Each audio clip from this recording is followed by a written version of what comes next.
जय हिंद साथियों, जय हिंद विद्यार्थियों। मैं मनीषा शर्मा। मेरे चैनल का नाम है study IQ 140 with Manisha Sharma.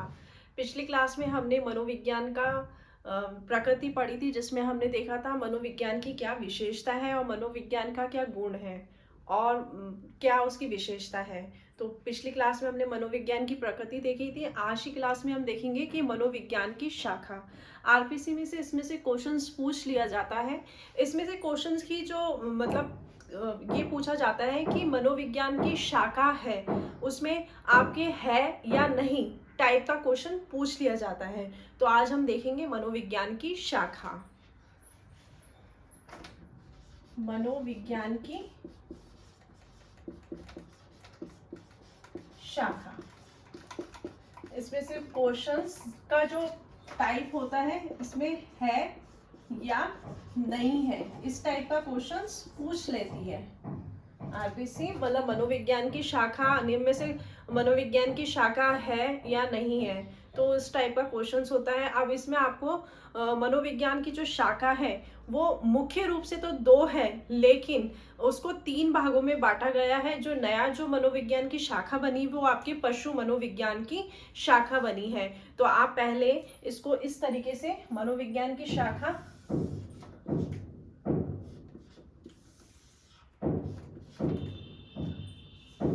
सामान्य मनोविज्ञान,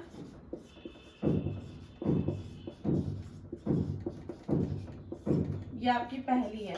दूसरी है आपकी असामान्य, सामान्य है, दूसरी है असामान्य मनोविज्ञान। तीसरी है आपकी पशु पशु मनोवैज्ञानिक मनोविज्ञान। क्योंकि आपने देखा होगा कि साइकोलॉजी में जितने भी हमने जो प्रयोग देखे हैं वो पशु पे किया है, चाहे वो आपका थॉर्नडाइक हो या वॉटसन हो, इन सब ने पशु मनोवैज्ञानिक पे अध्ययन किया है। अब आप इसमें भी इसको इस तरीके से इसका चार्ट बना लेंगे हम। सामान्य मनोविज्ञान को दो भागों में बांटा है आपके, अनुप्रयुक्त मनोविज्ञान, दूसरा है आपका शुद्ध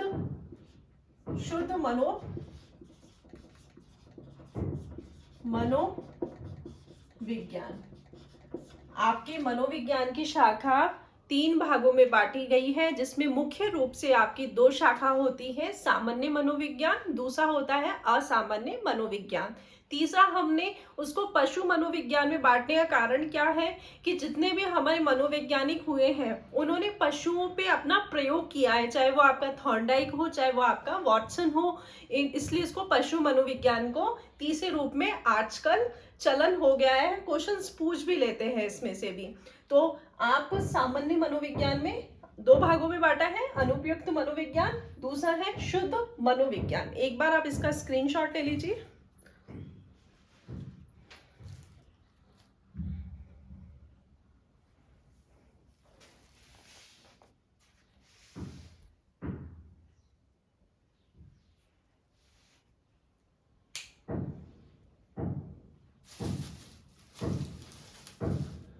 अब हम देखेंगे ये जो अनुप्रयुक्त मनोविज्ञान है ना आपका, इसको इस तरीके से रोमन में लिखो ताकि हम डिवाइडेशन करेंगे तो इजी रहता है। ये एक, अब इसमें हमारा सबसे पहले जो आता है अनुप्रयुक्त मनोविज्ञान में, हमारा सबसे पहले आता है शिक्षा मनोविज्ञान।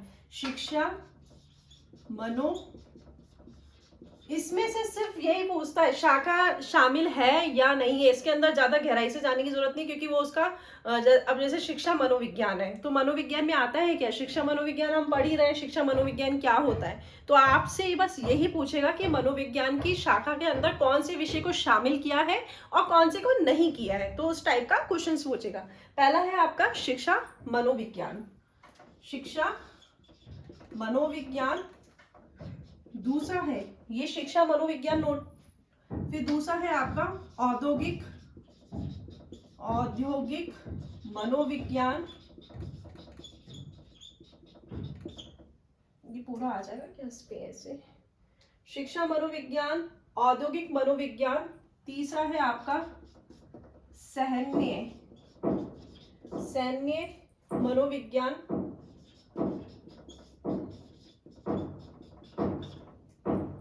चौथा है आपका परामर्श मनोविज्ञान। ये आपके सब अनुपयुक्त मनोविज्ञान की श्रेणी में आते हैं। मनोविज्ञान को सामान्य, असामान्य और पशु मनोविज्ञान में बांटा है। सामान्य मनोविज्ञान में भी आपके अनुपयुक्त मनोविज्ञान, दूसरा है शुद्ध मनोविज्ञान। तो अनुपयुक्त मनोविज्ञान की शाखा के नाम लिख रहे हैं हम। पहला है शिक्षा मनोविज्ञान, दूसरा है औद्योगिक मनोविज्ञान, तीसरा है आपका सैन्य मनोविज्ञान, चौथा है आपका परामर्श मनोविज्ञान, पांचवा है आपका नैदानिक मनोविज्ञान,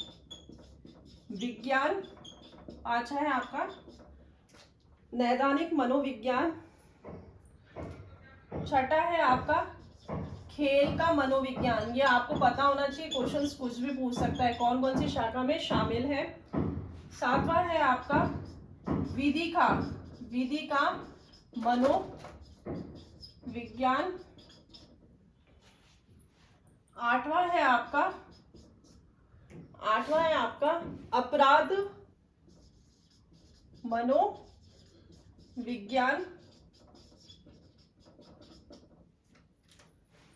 ये शुद्ध विज्ञान को थोड़ा सा मैं इधर लिख लेती हूँ ताकि क्या आपको शुद्ध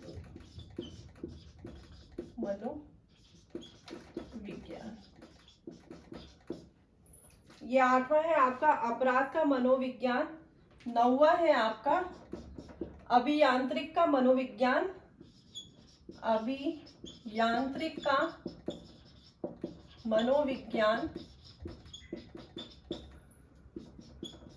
दसवां है आपका उपभोक्ता का मनोविज्ञान।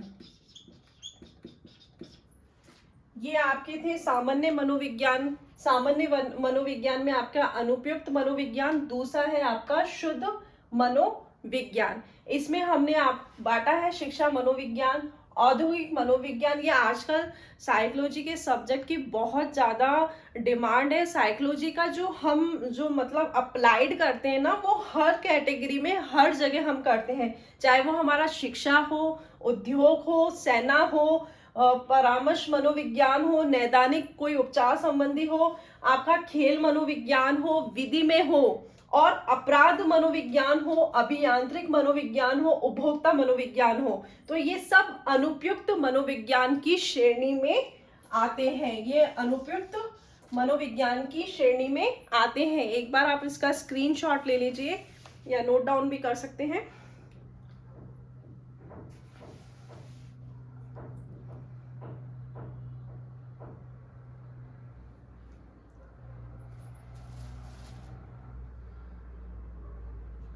मैं शुद्ध मनोविज्ञान इधर लिखा देती हूँ, फिर ये पशु, इसका शुद्ध मनोविज्ञान,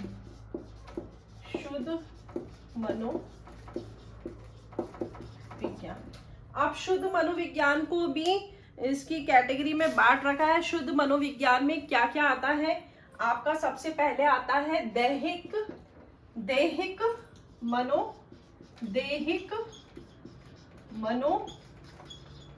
मनोविज्ञान। दैहिक आ जाएगा सबसे पहले, इसके अंदर दैहिक आएगा, फिर आएगा दैहिक आया, दूसरा है आपका इसमें बाल मनोविज्ञान,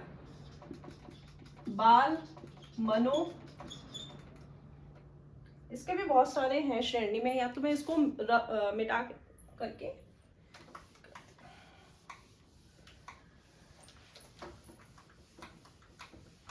ये आपका सामान्य हो गया था। अब असामान्य को कर देते। असामान्य का मतलब शुद्ध मनोविज्ञान का है ये। सामान्य का लिखा था हमने,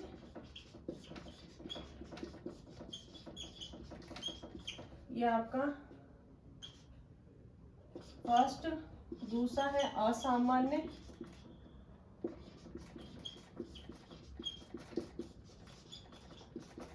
तीसरा है आपका पशु मनोविज्ञान। पशु मनोविज्ञान जिसमें हमने सामान्य को दो भागों में बांटा है आपका। एक तो पहला था अनुपयुक्त मनोविज्ञान, दूसरा है आपका शुद्ध मनोविज्ञान।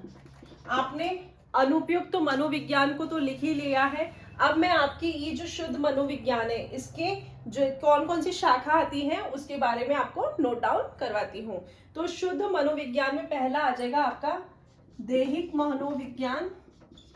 दैहिक मनोविज्ञान, दैहिक मनोविज्ञान पे आपका जो मनोवैज्ञानिक ने अध्ययन किया था वो आपके थे हार्टले। कौन थे? हार्टले। दैहिक मनोविज्ञान। दूसरा आ जाएगा आपका बाल मनोविज्ञान।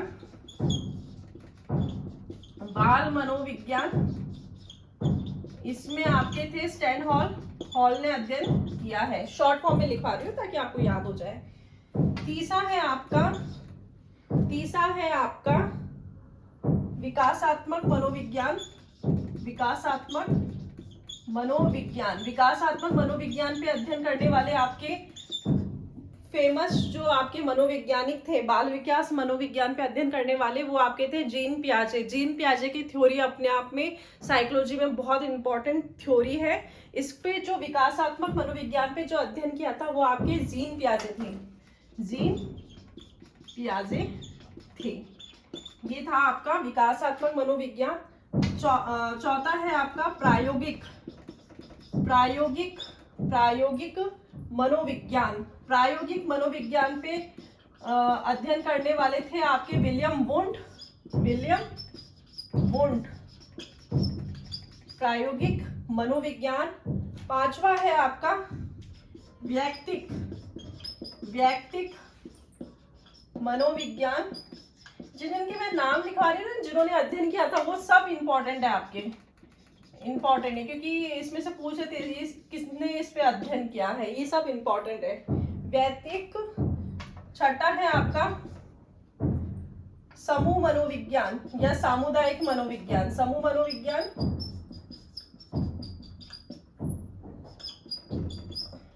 छठा। सातवां है आपका क्रियात्मक मनोविज्ञान।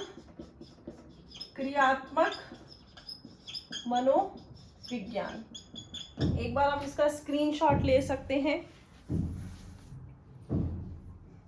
या नोट डाउन भी कर सकते हैं।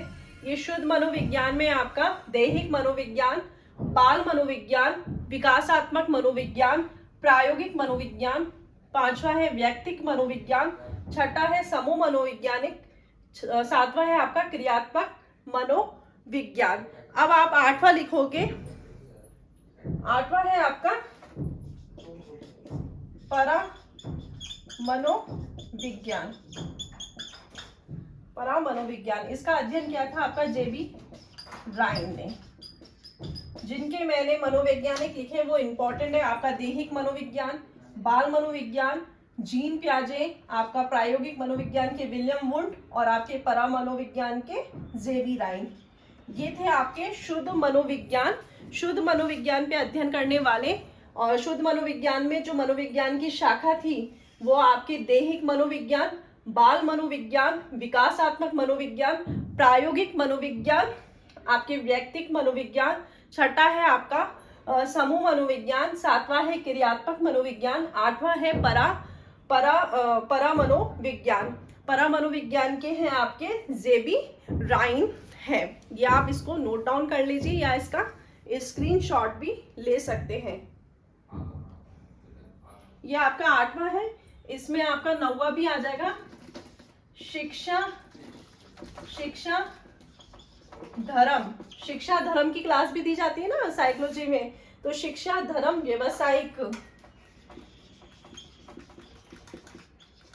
व्यवसायिक मनोविज्ञान। और 10वां है आपका सामाजिक मनोविज्ञान। 10वां है आपका सामाजिक मनोविज्ञान। हम पढ़ रहे हैं मनोविज्ञान की शाखा जिसमें हमने सामान्य मनोविज्ञान, असामान्य मनोविज्ञान पशु मनोविज्ञान की शाखा में बांटा है। आपके सामान्य भी मनोविज्ञान को दो भागों में बांटा है, जो है आपका अनुपयुक्त मनोविज्ञान, जिसकी हमने सारी शाखाओं को लिख लिया है, नोट डाउन कर लिया है। अब हम दूसरी शाखा शुद्ध मनोविज्ञान के बारे में पढ़ रहे हैं, जिसमें कौन कौन सी शाखा शामिल होती है। वो आपकी होती है दैहिक मनोविज्ञान, बाल मनोविज्ञान, जितनी भी साइकोलॉजी की इंपॉर्टेंट जो थ्योरी है, विद्यार्थियों आप ध्यान रखना, शुद्ध मनोविज्ञान हमारा वेरी वेरी इंपॉर्टेंट है। तो इसके अंदर हम देखेंगे दैहिक मनोविज्ञान, जेबी हार्टले ने इसके ऊपर अध्ययन किया था। बाल मनोविज्ञान, जिसपे हमारा स्टेनहॉल की परिभाषा आती है बहुत सारी, तो जिन्होंने बाल मनोविज्ञान पे अध्ययन किया था। विकासात्मक मनोविज्ञान जीन पियाजे, आपके प्रायोगिक मनोविज्ञान विलियम वुल्ट, व्यक्तिक मनोविज्ञान, समूह मनोविज्ञान, जिसे हम सामुदायिक मनोविज्ञान भी कहते हैं, सामुदायिक भी लिख लो, सामुदायिक मनोविज्ञान। छठा है, सातवां है आपका क्रियात्मक मनोविज्ञान, आठवां है परा मनोविज्ञान, जेबी राइन ने इसका अध्ययन किया था, ये भी इंपॉर्टेंट है। नौवां है आपका शिक्षा धर्म व्यवसायिक मनोविज्ञान, 10वां है सामाजिक मनोविज्ञान। एक बार आप इसका स्क्रीनशॉट ले लीजिए, ये टॉपिक इंपॉर्टेंट है। इसमें से आपकी मनोविज्ञान की शाखा के नाम पूछ लेते हैं, कौन सी शाखा है या कौन सी शाखा नहीं है, और कौन सी शाखा किस में शामिल है, सामान्य मनोविज्ञान में, असामान्य मनोविज्ञान में, या आपके पशु मनोविज्ञान में। तो यह हमारा सामान्य मनोविज्ञान को भी दो भागों में बांटा था, एक अनुपयुक्त मनोविज्ञान, दूसरा है शुद्ध मनोविज्ञान। तो ये सभी शाखाएं आपके शुद्ध मनोविज्ञान की शाखा में शामिल है। एक बार आप इसका स्क्रीनशॉट ले लीजिए पूरा।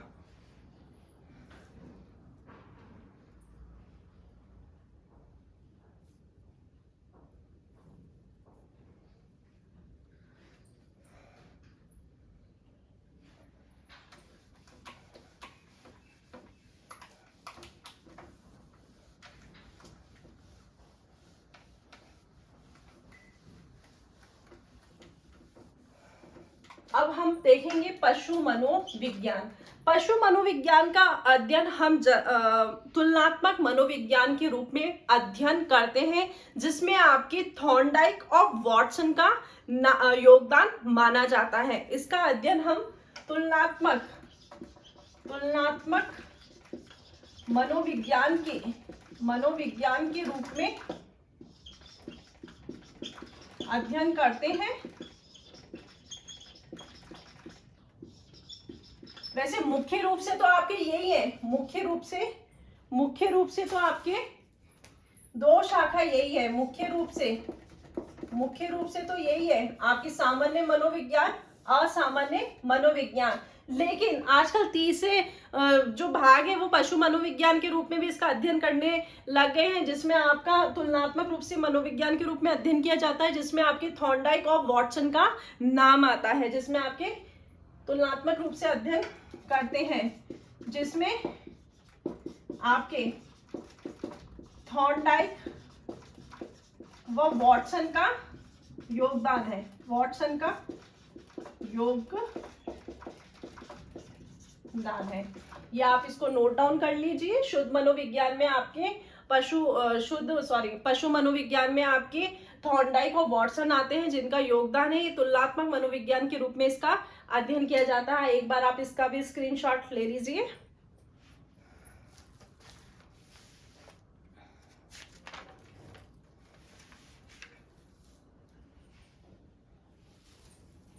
ठीक है विद्यार्थियों, आज की क्लास में हमने देखा मनोविज्ञान की शाखा, जिसमें हमने सामान्य, असामान्य, पशु मनोविज्ञान। सामान्य में हमने देखा अनुपयुक्त मनोविज्ञान, दूसरा है आपका शुद्ध मनोविज्ञान, अशुद्ध मनोविज्ञान, और पशु मनोविज्ञान में आपका तुलनात्मक रूप से इसका अध्ययन करते हैं। तो आपने ये देखा, और ये जो हमारा असामान्य मनोविज्ञान है, इस पे हम मानसिक रोगों के अध्ययन के लिए प्रयोग करते हैं। बेसिकली आपके क्वेश्चन इस सामान्य मनोविज्ञान में से पूछ लेते हैं, क्योंकि इसी में इस पूरी शाखा आ जाती है। असामान्य आपके मानसिक रोगों के अध्ययन के लिए प्रयोग करते हैं। और आपका जो पशु मनोविज्ञान है वो तुलनात्मक मनोविज्ञान के रूप में इसका अध्ययन किया जाता है, जिसमें थॉर्नडाइक और वाटसन ने प्रयोग किया है।